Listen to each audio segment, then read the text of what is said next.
सोलापूरच्या चिंचोळी MIDC परिसरातील GP इंडस्ट्रीजमध्ये अत्यंत दुर्दैवी घटना घडल्याची माहिती समोर आली आहे। मिळालेल्या माहितीनुसार ट्रॉलीमधून माल उतरवण्यासाठी 3 कामगार GP इंडस्ट्रीजमध्ये आले होते। कंपनीच्या आवारात मोठ्या प्रमाणात पाणी साचले होते। कामगारांनी कंपनीच्या कर्मचाऱ्यांना पाणी साचल्यामुळे धोका असल्याचे सांगितल्याचा दावा केला जात आहे। मात्र त्यानंतरही माल उतरवण्यास सांगण्यात आल्याचा आरोप आहे।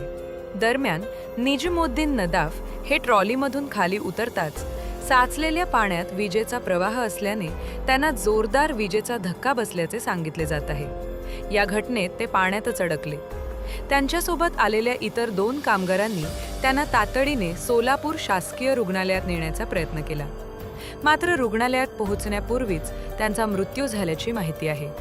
या प्रकरणात कंपनी व्यवस्थापनाच्या निष्काळजीपणामुळे हा दुर्दैवी प्रकार घडल्याचा आरोप करण्यात येत असून या घटनेची सखोल चौकशी करून दोषींवर कठोर कारवाई करण्याची मागणी होत आहे।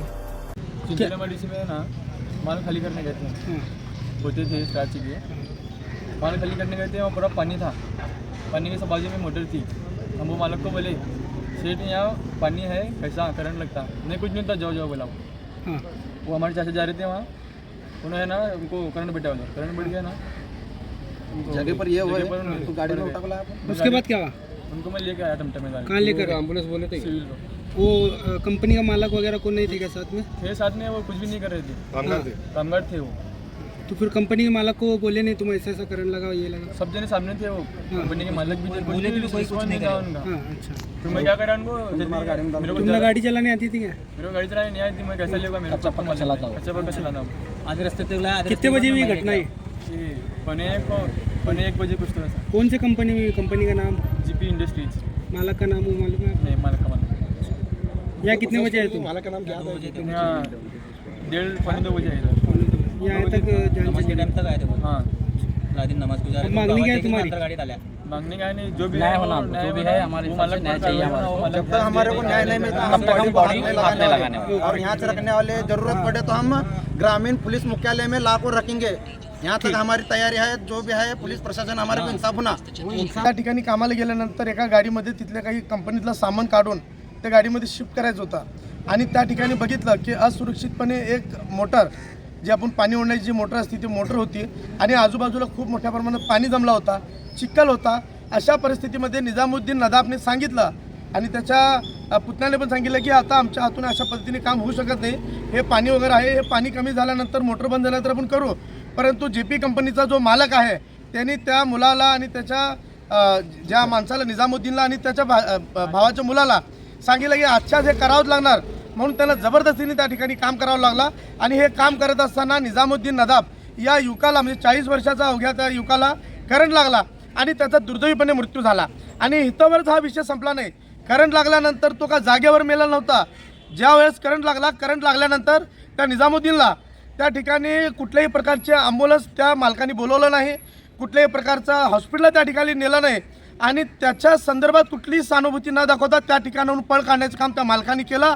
त्या मालकावर गुन्हा दाखल करून त्यांना अटक करावी अशी मागणी असणार आहे। आणि त्याचबरोबर दुसऱ्यानी बघा, ज्या ठिकाणी तो युवक पडलेला होता त्या ठिकाणी त्याचा जो भावाचा मुलगा होता त्याला गाडी नीट चालवता येत नसताना सुद्धा एखाद्या जनावराला जसं गाडीत घातलं जातं त्या पद्धतीने जनावराला गाडीत घालून त्या युवकाला सिव्हिल हॉस्पिटलमध्ये येईपर्यंत त्या माणसाचा मृत्यू झाल्याचे हॉस्पिटलच्या लोकांनी सांगितलं। आपण एखादा बघितला, जर वेळेवर त्याला 108 ॲम्ब्युलन्स असेल किंवा आजूबाजूचा चिंचोळी MIDC मध्ये सुद्धा हॉस्पिटल आहे आणि ज्या ठिकाणाहून तिथंपर्यंत सिव्हिलपर्यंत आलं तर 50 हॉस्पिटल त्या ठिकाणी रस्त्यावर आहेत। एकही हॉस्पिटलला घेऊन जाण्याचं काम त्या मालकाने केलं नाही, मालक पळून गेला आणि त्याच्यावर गुन्हा दाखल करावा म्हणून आम्ही या ठिकाणी आलेलो आहे। या ठिकाणी सर्व पक्षाचे, मुस्लिम समाजाचे सर्व लोक आहेत, जोपर्यंत संबंधित व्यक्तीवर गुन्हा दाखल होऊन त्याला अटक केली जात नाही तोपर्यंत हा मृत्यूदेह ताब्यात घेणार नाही असा प्रकारचा इशारा संबंधित नातेवाईकांनी दिलेला आहे। तर मी आदरणीय पोलिसांना सांगतो, हे मोहोळ पोलीस स्टेशनची हद्द आहे, आम्हाला कुणाबरोबर कुठल्याही प्रकारचा संघर्ष करायचा नाही आहे। पण एकीकडे जर निजामुद्दीन नदाफला न्याय भेटत नसेल तर न्याय कसा मिळवायचा आणि त्याच्यासाठी कुठंपर्यंत लढायचं हे आम्हाला चांगलं माहीत आहे। त्याच्यासाठी मोठा संघर्ष करू, आरपारचा संघर्ष करू। जोपर्यंत निजामुद्दीनला न्याय मिळत नाही, संबंधितांवर गुन्हे दाखल होत नाही, तोपर्यंत आम्ही स्वस्थ बसणार। गाड़ी में मटेरियल था, यहाँ से लेकर गया। हम समझ में बोला तो इन्होंने क्या बोला? ये लफड़ा है। वो बोलूँ बोला था वही। उसके अंदर क्या था? जैसा कि अभी जमीर भाई ने बताया कि निज़ामुद्दीन नदफ ये अपने 4 चक्की गाड़ी लेकर मटेरियल खाली करने के लिए कोंडी में एक ऑर्डर था, वहाँ पर गए थे और जब माल खाली करते वक्त पानी और चिकड़ देखने की वजह से उन्होंने इनकार किया काम करने से। लेकिन वहाँ का जो मालक है जेपी इंटरप्राइजेज या जेपी फैक्ट्री है जो, उसने बोला कि आप माल खाली करो, कुछ प्रॉब्लम नहीं होगा आपको। उसके दौरान करंट लगकर निज़ामुद्दीन भाई का इंतकाल हो गया नदाफ का। तो उसके साथ में जो उनका भतीजा है वो बोल रहा था उनको मुझे गाड़ी चलानी नहीं आती। वहाँ पर इंडस्ट्रियल एरिया में गाड़ियाँ हैं, एम्बुलेंस है और वहाँ पर हॉस्पिटल भी है। जैसा जमीर भाई ने बताया उधर नहीं ले जाते हुए सिविल को लाने के लिए उसी ड्राइवर को बोल दिया गया, उसको जो गाड़ी चलानी नहीं आती वो लेकर लोगों की जान और खुद की जान धोखे में डालकर मैयत को लेकर यहाँ पर पहुँचा हो सिविल में। और यहाँ पर सबसे डेंजर जो बात हुई है, दुर्घटना भी ये घटना भी है, वो ये है कि जब हॉस्पिटल में अंदर गए और पेशेंट को दिखाया जा मैयत को दिखा रहे थे तो वो साथ में फैक्ट्री के जो 2 कामगार आए थे उन्होंने जो बचा हुआ गाड़ी में माल वाहतूक में जो 2-3 पोते जो थे उनके, वो पोते भी रिटर्न ले गए। उसको आदमी की जान की फिक्र नहीं, उसके माल की फिक्र है। वैसे कंपनी के मालिक पर जैसे अभी सभी ने बताया उनके परिवार ने कि हम सब मिलकर उसके ऊपर गुनाह दाखिल करें, उसे अटक करें, इसकी मांग कर रहे हैं। मोहड़ पुलिस स्टेशन रहने दो, तालुका पुलिस स्टेशन रहने दो, हमारी यह है उनसे विनती है कि आप लोग इसमें सख्त कार्रवाई करें और उनको अटक करें।